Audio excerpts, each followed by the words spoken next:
নমস্কার বন্ধুরা, ডলির রন্ধনশালায় সবাইকে স্বাগত। আর আজকে তোমাদের সাথে শেয়ার করব দারুণ একটা লাউ শাকের রেসিপি। আর তাহলে আজকে রেসিপিটা দেখে নেওয়া যাক। আর রেসিপিটা শেষ পর্যন্ত দেখার জন্য অনুরোধ রইল। এখানে আমি লাউ শাক নিয়েছি, একেবারে টাটকা লাউ শাক নিয়েছি। এবার লাউ শাকটাকে আমি কেটে রেডি করে নেব। এখানে আমি লাউ শাকটা কেটে ধুয়ে খুব ভালোভাবে পরিষ্কার করে রেডি করে নিয়েছি। ছোট ছোট করে বেগুন কেটে নিয়েছি, আর নিয়েছি ছোট ছোট ডুমো ডুমো করে আলু কেটে। এবারে একটা মশলা বানানোর জন্য মিক্সির জারের মধ্যে দিয়ে দিলাম 1 চামচ পরিমাণ গোটা জিরে, আর দিয়ে দিলাম অল্প একটু আদা, সামান্য পরিমাণ দিয়ে দিলাম জল। এবার জল দিয়ে খুব ভালোভাবে আমি আদা আর জিরের পেস্ট বানিয়ে নিয়েছি। এবার রান্নার দিকে যাওয়া যাক। এখানে আমি কড়াইয়ের মধ্যে প্রথমে কড়াইটা খুব ভালোভাবে গরম করে প্রয়োজন মতো সর্ষের তেল দিয়ে ফোড়নে দিয়ে দিলাম অল্প একটু পাঁচফোড়ন, আর দিয়ে দিলাম একটা শুকনো লঙ্কা কুচি। ফোড়ন থেকে যখন সুন্দর গন্ধ বেরিয়ে এসেছে তখন আমি দিয়ে দিলাম এখানে কেটে রাখা আলুগুলো। প্রথমে আমি আলুটাকে খুব সুন্দর করে নাড়াচাড়া করে ভেজে নেব। আর এই লাউ শাক রান্নাতে অবশ্যই ফোড়ন হিসাবে পাঁচফোড়নটা ব্যবহার করবে, তাহলে শাক রান্নার ফ্লেভারটা খুব ভালো আসে। আলুটা খুব সুন্দর করে আমি ভেজে নেওয়ার পরে এখানে আমি দিয়ে দিলাম আদা ও জিরে বাটা। আদা ও জিরের কাঁচা গন্ধটা চলে যাওয়া পর্যন্ত আমি একটু নাড়াচাড়া করে ভেজে নেব। আর আজকের রেসিপিটা শেষ পর্যন্ত দেখার পরে তোমাদের যদি ভালো লেগে থাকে অবশ্যই ভিডিওতে একটা লাইক করো, আর প্রচুর প্রচুর শেয়ার করো। আর যে সমস্ত নতুন বন্ধুরা এখন পর্যন্ত আমার চ্যানেলকে সাবস্ক্রাইব করনি, অবশ্যই আমার চ্যানেলকে সাবস্ক্রাইব করে পাশে থাকা বেল আইকনটা প্রেস করে দিও, যাতে আমি কোনো নতুন রেসিপি আপলোড করলে সবার আগে তোমার কাছে পৌঁছায়। এরপরে আমি এখানে অল্প একটু মিক্সির বাটি ধোয়া জল দিয়ে দিলাম, আর দিয়ে দিলাম সাথে 1 চামচ পরিমাণ হলুদ গুঁড়ো, দিয়ে দিলাম হাফ চামচের একটু কম ঝাল লঙ্কার গুঁড়ো, আর দিয়ে দিলাম সাথে কেটে রাখা বেগুনগুলো। আর এই রান্নাতে অল্প একটু বেগুন দিলে তাহলে তরকারিটাও বেশ মাখা মাখা হবে, আর খেতেও খুব ভালো লাগে। আর বেগুনটাকে আলাদা করে ভাজারও কোনো প্রয়োজন হয় না।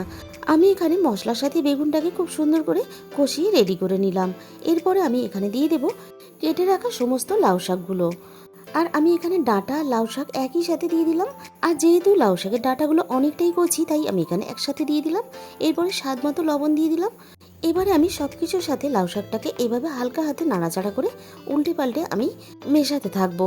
আর লাউ শাক দেওয়ার সাথে সাথেই কিন্তু দেখো অনেকটাই জল বেরিয়ে আসছে। শাকটাকে আরও একটু নরম করার জন্য আমি এখানে মিনিট 5-এর জন্য ঢাকা দিয়ে দিলাম। 5 মিনিট পরে আমি ঢাকা খুলে দেখে নেব। দেখো এখানে শাক থেকে কিন্তু অনেকটাই জল বেরিয়ে গেছে, আর শাকটাও অনেকটা নরম হয়ে গেছে। এবার আমি মশলার সাথে খুব সুন্দর করে আমি একটু মিনিট 5 নাড়াচাড়া করে শাকটাকে কষিয়ে নেব।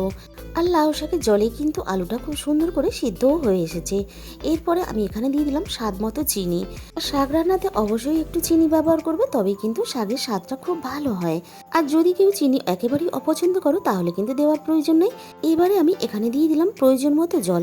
তবে লাউ শাক রান্নাতে কিন্তু খুব বেশি জল ব্যবহার করবে না, লাউ শাক বেশি সিদ্ধ হয়ে গেলে টক ভাব চলে আসে। এবার ঢাকা দিয়ে আমি সিদ্ধ হতে দেবো। একটা মশলা বানিয়ে নেবো। এদিকে মিক্সির জারের মধ্যে দিয়ে দিলাম 1 চামচ পরিমাণ পোস্ত, আর দিয়ে দিলাম অল্প একটু বাদাম ভাজা। অল্প একটু জল দিয়ে আমি খুব ভালোভাবে একটা মিহি পেস্ট রেডি করে নিলাম। কিছুক্ষণ পরে আমি ঢাকা খুলে দেখে নেব লাউ শাকটা খুব ভালোভাবে সিদ্ধ হয়েছে কিনা। আর যারা লাউ শাক খেতে ভালোবাসো তারা একবার হলেও এইভাবে লাউ শাক রান্না করে খেয়ে দেখো, খুবই টেস্টি হয়। আর গরম গরম ভাতের সাথে খেতে খুবই ভালো লাগে। এরপরে আমি দেখো ডাঁটাগুলো দেখে নেব। ডাঁটাগুলো খুব সুন্দর করে এখানে সিদ্ধ হয়ে গেছে। এবার আমি এখানে দিয়ে দিলাম পোস্ত আর বাদাম বাটাটা, আর দিয়ে দিলাম সাথে মিক্সির বাটি ধোয়া অল্প একটু জল। আর বন্ধুরা, তোমরা হয়তো লাউ শাক পোস্ত বা লাউ শাকের অন্য কোনো অনেক রেসিপি বানিয়ে খেয়েছো, তবে একবার হলেও অল্প একটু পোস্তর সাথে অল্প একটু বাদাম ভাজা দিয়ে এই রান্নাটা করে খেয়ে দেখবে, অসম্ভব টেস্টি হয়।